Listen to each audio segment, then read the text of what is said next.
In the Wednesday show, I spoke at length about the decision of the German government, Social Democrats and Greens in coalition, can you believe it, to fuel the war in Ukraine by sending their panzers.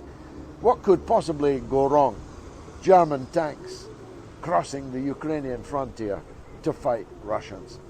If you're interested in my take on that, you can look back at Wednesday's show. Today I want to talk about the extraordinary decision to ban Russia from the anniversary commemorations of the liberation of the death camp at Auschwitz. Built by Germans, but manned by Poles. The German and Polish governments will be there, as will the Ukrainian government, which is, of course, entirely in thrall to the people that carried out the Holocaust in the East, the people who massacred millions of Jews and non-Jewish Poles and Russians and others. Millions of them were killed by the supporters of Bandera, who is the national icon of today's government in Ukraine. So the people who liberated the death camp are banned from the event.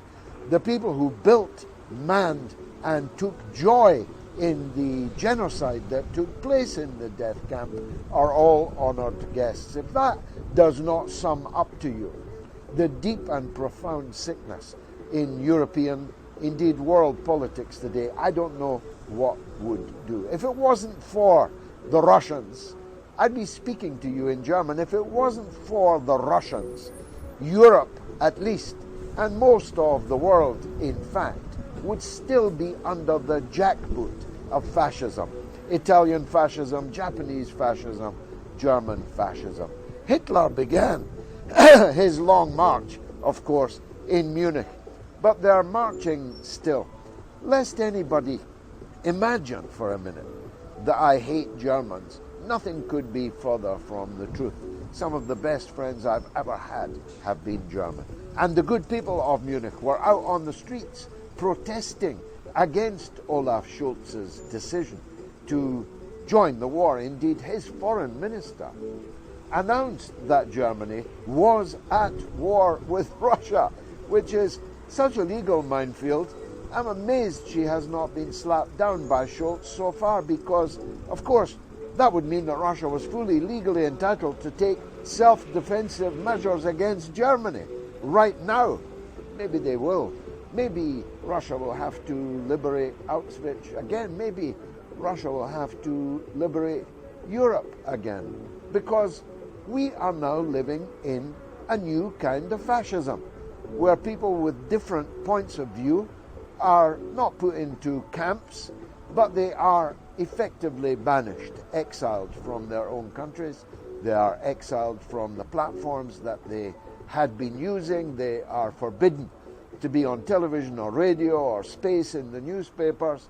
This is, after all, how fascism began. Now, I'm not saying, of course, that the death camps are on their way.